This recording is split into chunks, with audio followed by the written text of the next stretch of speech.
Hello, everyone. Welcome to the Financial Prophet. I am Victor Durganov, and you're on One with the Prophet. And today we're going to talk about tariffs, amongst other very interesting things in this week's Profit Report.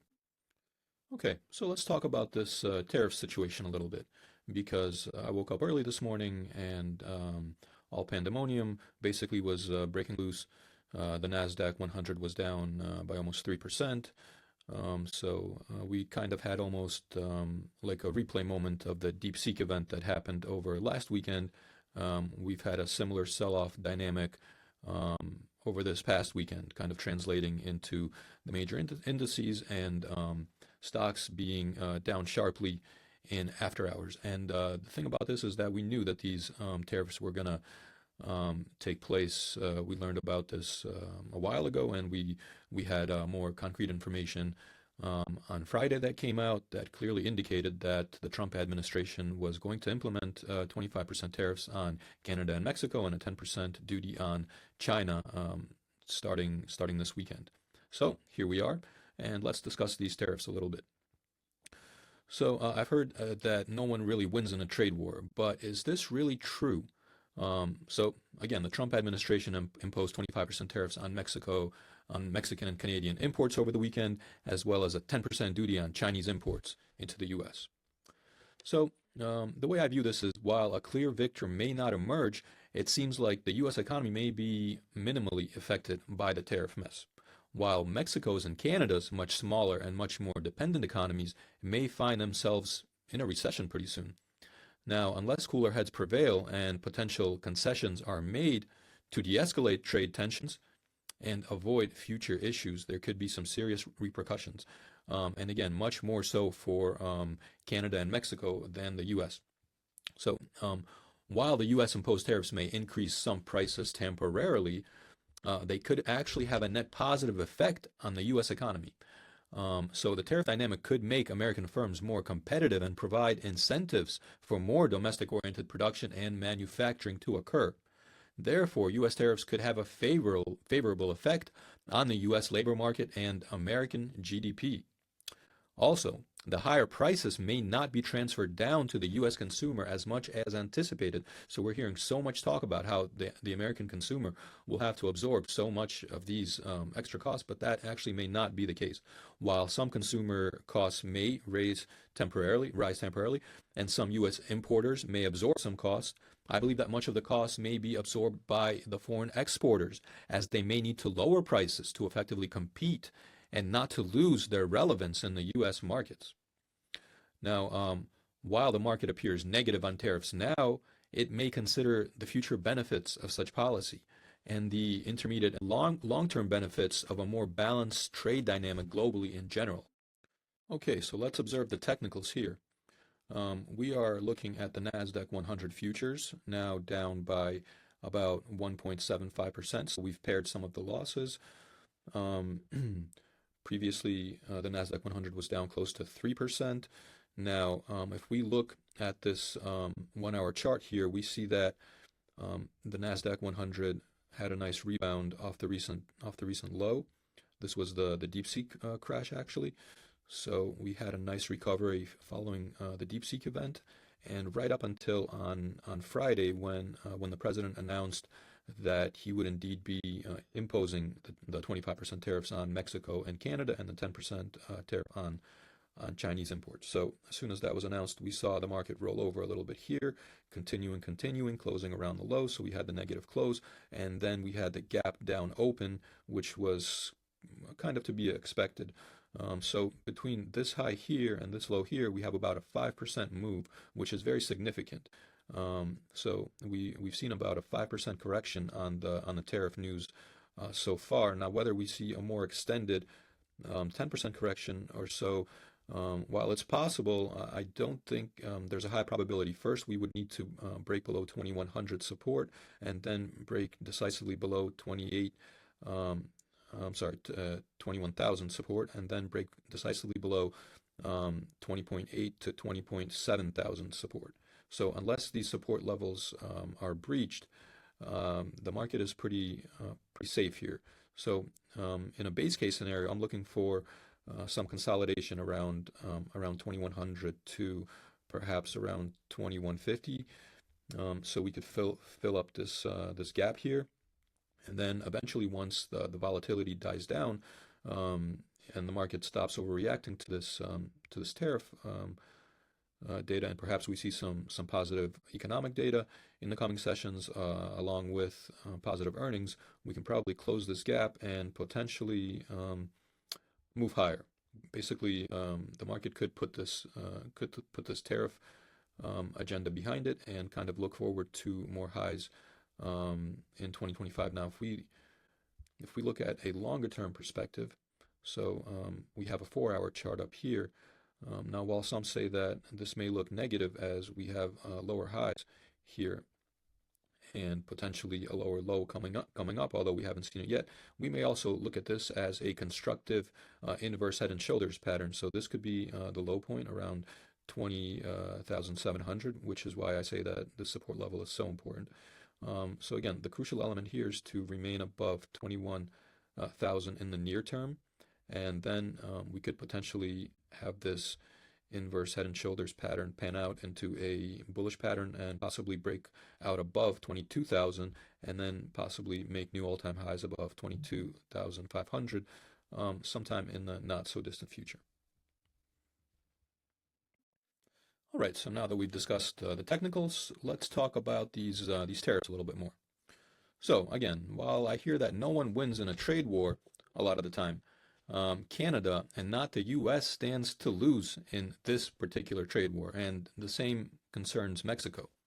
So just to go over some facts here, about 77% of Canada's exports go to the U.S. This illustrates that over 3/4 of all of Canada's exports head south of its border to its most significant importer by far, the United States. Therefore, a 25% tariff could simply cripple certain Canadian industries, making a Canadian recession highly probable in the near to the intermediate term, so in about the next 6 to 12 month time frame. Now, we also need to consider that Canada could have substantial changes in its government soon, and the new government may be much more open to negotiating, potentially making Canadian tariffs a transitory issue. So now, I was looking at the betting markets, and there's more than an 80% probability that Pierre Poilievre will be the next Canadian Prime Minister. Now, for anyone not familiar with Pierre, he is a conservative, essentially the opposite of the current Prime Minister Justin Trudeau. Now, I've seen this Pierre guy in action, and in my opinion, he's smart, he's sharp, and most of all, he makes a lot of sense when he discusses key issues facing Canada and facing the world in general. So, with such a high probability of him becoming the new Canadian Prime Minister soon, I'm very confident that Pierre's government will find a solution to the trade dispute with the Trump administration. So that's definitely something that we should consider. Now, another very significant factor that we should talk about is the impact on the American economy, because most of the stocks that we discuss are American stocks, and the American economy remains central as the primary global economy. So we really need to examine the impacts of these tariffs on the U.S. So, in my view, the Canadian tariffs may not impact the U.S. economy significantly, as U.S. companies could quickly absorb the increased demand due to the increased cost for Canadian products. Now, this dynamic could lead to higher employment and improvements in the U.S. Economy, basically. This could be especially beneficial to domestically oriented small and mid-cap companies, as well as America's small business. So basically what's going to happen is that certain Canadian and Mexican products, they will be taxed. So instead of having to import them, basically American companies, American producers can pick up the slack and can produce more, this way creating more American jobs and increasing American GDP, which is technically a net positive for the U.S. economy. Now, let's consider this, that only about 17% of U.S. exports go to Canada. So now we're looking at 77% of Canadian exports going to America and only about 17% of U.S. exports going to Canada.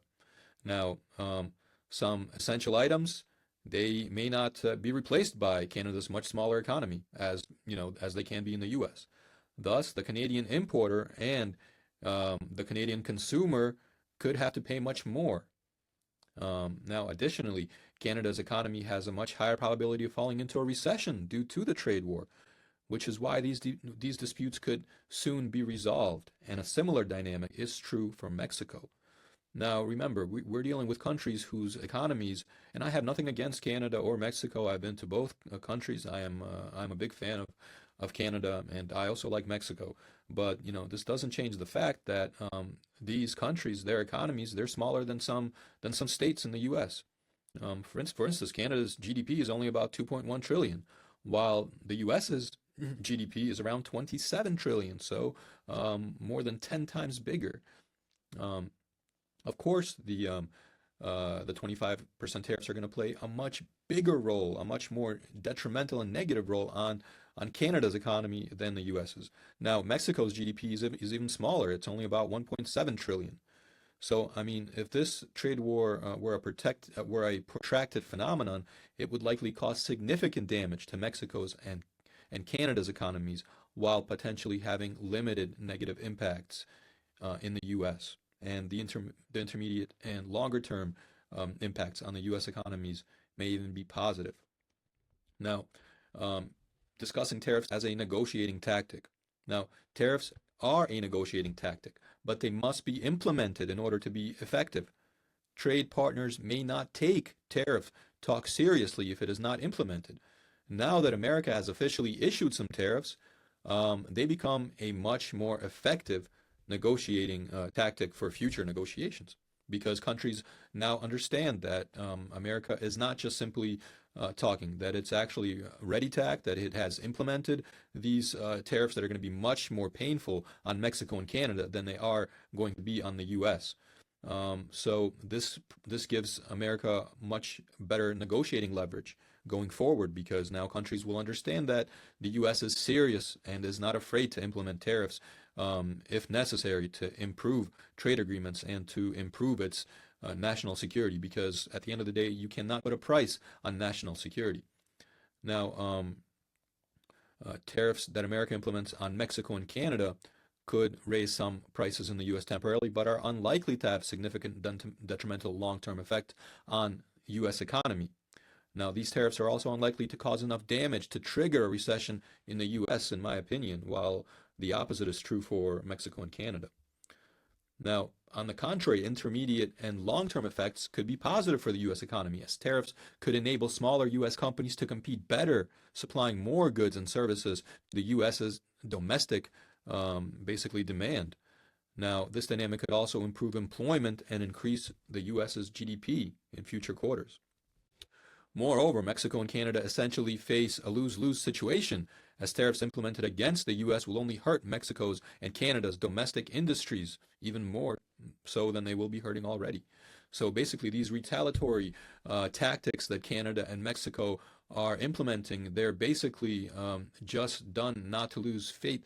They're basically done just as a show of force, but really it's a show of force that may not be that forceful in the end, as these retaliatory tariffs are basically going to harm the Mexico's and Canada's economies much more so than do any damage to the U.S. economy. Now, also, much of the inflation probably won't be passed down to the U.S. consumer as is being advertised right now. Instead, the inflation from these tariffs, it could be absorbed along a broader line, including some costs will be absorbed by U.S. importers, some will be absorbed by the U.S. consumer, but much of the negative impact may actually be absorbed by the foreign exporters that may need to lower their prices to better compete for their place in the American market, because now if these companies don't lower their prices, American companies will turn to domestic producers and domestic companies to fill that void. So basically, I believe that It's the foreign exporter who is going to eat much of the cost at the end of the day by having to lower their costs in order to compete in the U.S. market.